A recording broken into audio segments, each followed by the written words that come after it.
Need some fast, cheap, reliable MUT coins? Go to MMOXP.com and use discount code MONEYSHOT for 5% off your order. Link in the description below.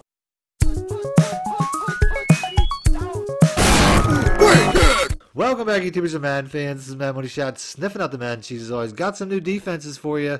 A couple days ago, they put out a patch where they released several new defenses, and I went over just about every one of them. And to me, this is easily the best one. This is probably one of the glitchiest Blitz defenses that they've put out in a while, out of the Dollar Sugar 3-2. Now, I went through every single playbook in a video, my last video. I'll try to put a link in the description so you guys can check it out, where I basically broke down all the changes to the playbooks, including where these new formations can be found, as well as what formations you lost to get these new formations. So if you want to see that, check that out. Ultimately, EA, when they released the patch, they didn't really go over that. They didn't even tell you where to find these new. They told you which playbooks were changed, but they didn't tell you where to find the plays. So like I said, I made a video about that. But to me, like I said, the only playbook that I saw this particular formation in that I can remember anyway is the Vikings. And you lose a few formations, but to me, this is one of the glitchier pass defenses that they put in. I mean, without a doubt, it's definitely one of the to me, this is one of the best ones that they added, and it's really good against the pass, and has some really glitchy blitzes. So I'm going to go over a scheme. I could easily do a two-part series out of this. That's how much I like this particular setup, that I could do a two-part series. So if you want to see part 2, hit the like button, and I'll do that next.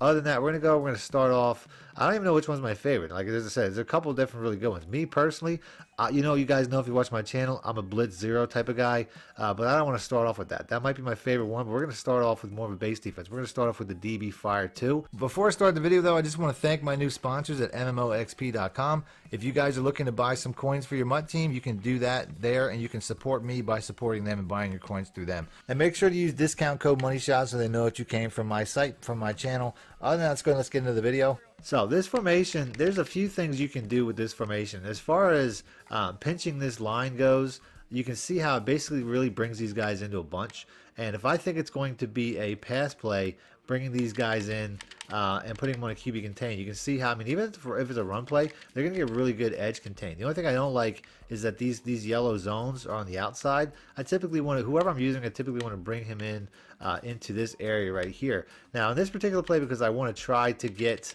the blitzer opposite the running back in, I'm going to bring in this guy and usually the guy opposite him, because like I said, I'm going to stack the gap over the left tackle, and hopefully I get some free rushes. You can see right there, I mean, we get some serious pressure coming off the edge. Let's go ahead and let's go to the replay. I am only blitzing 5.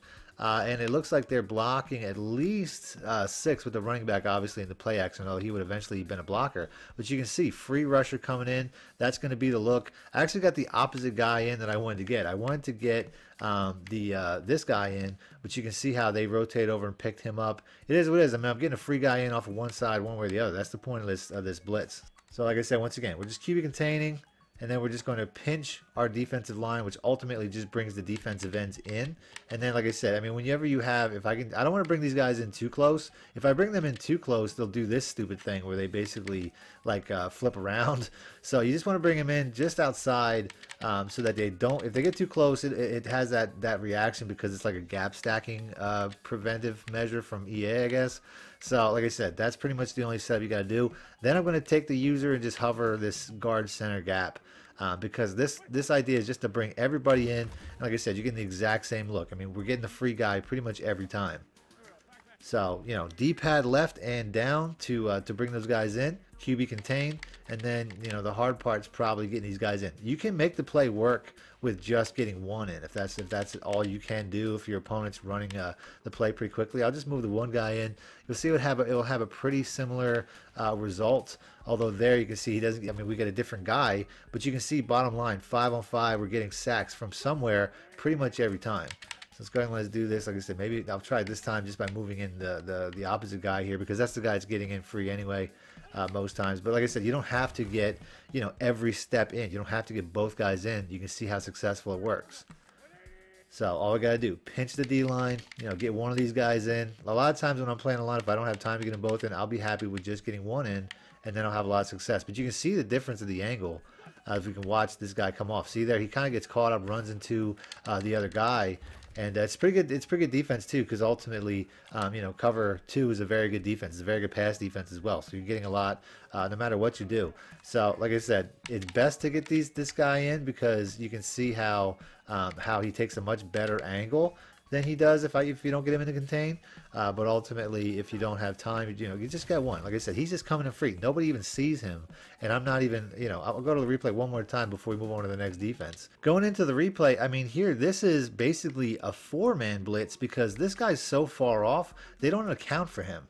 You know what I mean? They double team the defensive end, even though he's so far off, they don't even pay attention to him. And you can see how this guy still comes in. This guy is so far off, I could have manned him to one of these receivers or anything I wanted to do, because ultimately they don't account for him at all. He's so far out of the play, they still let this guy come in free, even without him doing anything. They decide to double team everybody, and that's just incredible. Like I said, I don't even think you need that additional blitzer. So we'll do that one more time. I'm going to go ahead, I'm going to experiment with that. Like I said, this is a very new defense. So now we have it set up without that blitzer. We just manned him up to that receiver. So let's go ahead and let's see what happens on this play. Let's see if we get the exact same look. See, now he still gets around. You know what I mean? Like, this blitz is so glitchy. This entire formation is so glitchy. This is one of the reasons that I made my video complaining about this new series of plays, because ultimately they're not available to everybody. Like I said, I see a new toy, I want to play with it. I'm excited. You know, now I got to play regs just to use this. But ultimately, you know, stuff like this, I mean, this is a really good formation. So we're going to go ahead. The next play we're going to pick the zero blitz. Like I said, that's probably one of my favorite. I'm trying to pick a passing play that ultimately just gives that's just a little bit of a deep passing play, because I want, obviously, you know, not a lot of short reads. So we're going to pick the dagger this time. I just want to pick something that gives the blitz a little bit of time to get in. So like I said, same setup really. All I'm doing is bringing this guy in. You can see everything's manned up. I mean, I don't have to do the pinch. I can just bring this guy down into the gap, because I'm going to be using the running back anyway. So this is pretty much the only setup. Just keep it contained, bring that guy in. You can see he comes in free.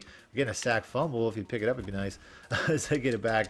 But you can see, once again, instant heat. That's the thing. This is incredibly glitchy formation. Like I said, it's really, I mean, ultimately here there's 6 men coming in, and there's a 6th blocker, which is the running back, because he's in a check and release. So ultimately there is blocking for everything. You know, I have a 7th guy in the box. I mean, you can see we're just getting in free. The running back is doing his job and picking up the blitz. Let's go to the replay real quick. Just go ahead and let's watch this. Like I said, he's coming in free, even though there is, I mean, it should be, like, the left tackle should be taking him. You know what I mean? Like right here, he just gets lost in it. And that's the thing about this, is you're going to see this pretty much every time. The left or the right tackle. And I picked the best offensive line in the game, by the way. And the Eagles, one of the best offensive lines in the game. Multiple superstars. And you can see right here, Jason Peters just, you know, he passes him off, but he just can't get over in time for that cornerback, because he's just too fast. But everybody does their job except for where the blitzer is. And like I said, that's a big part of me coming down this gap. Me coming down this gap is really what starts it all. And you can see by the time I drop out, they rotate over. 79 rotates over, 62 rotates over. They all rotate over properly, but it's too late because of the speed of this cornerback coming off the edge. So go ahead and show this one more time. Like I said, the hardest part's probably getting this guy over in space. And your opponent will probably see the cover 1 or the cover 0, but like I said, it's so fast it doesn't really matter. The cover 2 obviously is a slightly better coverage. This is a decent coverage though, for real. I mean, this is a good. I'm happy with this coverage for sure. As you can see, I mean, you don't really need great coverage. I mean, you can see how consistent this is. It's such a glitch. You can see how this gets in pretty much every time. Go ahead and we'll do this one more time here.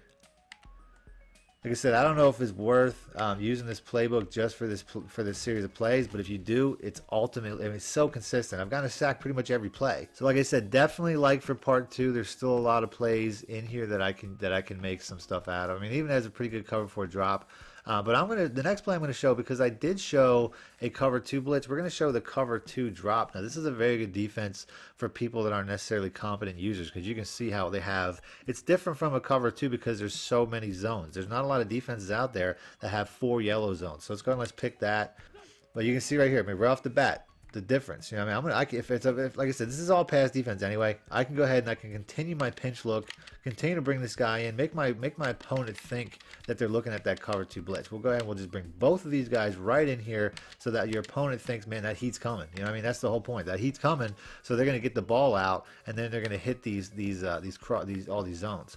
Now I could also put Kendricks here on a deep third if I want to, although ultimately I don't find it's 100% necessary. Cover 2 safeties do a pretty good job, but like I said, bringing all these guys in, making it look like I'm running a cover, that same cover 2 blitz is going to make your opponent get rid of that ball quickly, and that's going to have the desired effect that I want. Now here, like I said, not a great run defense. Did a pretty good job there, but not a great run defense by any means. This is a straight pass defense. So really all this is, like I said, this is, you know, this is something you're going to want to run. If your opponent starts hitting slants, or, you know, they start hitting some quick plays where they kind of figure out how to beat the blitz on the first play, you're going to want to hit them with this, and now they're going to start throwing into heavy zoned areas. So definitely keep that in mind. You can see pretty good pass defense for sure. There's just so much coverage. If you're not a great user, like I said, there's not a lot of defenses like this in the game where it's a cover 2 with 4 you know, mid zones like this. That's something that I can't say that I can even recall. Obviously, one's a mid read, so you know you don't have to make the adjustment to put the mid read on a deep third, but you have that option. And then, like I said, if there's nothing drawing deep, you're going to have 4 zone coverages in the middle here. So there, I mean, that was, you know, they broke that up. It was a screenplay. Luckily, I was on top of it anyway. One of the best benefits about a play like this is because you really have additional coverage. You're not going to get a lot of pressure, and you can't run this play too much because eventually your opponent's going to figure out that there's not a lot of pressure, and they'll basically start hitting you with whatever. You know, they'll hold the ball and they'll start hitting you with longer developing plays. But ultimately, if you do trick your opponent, you can really freelance. If you see something, you can chase it. You know what I mean? There's not a real responsibility to your assignment because there is so many extra zones. So you have the ability, you have the opportunity to chase whatever you want.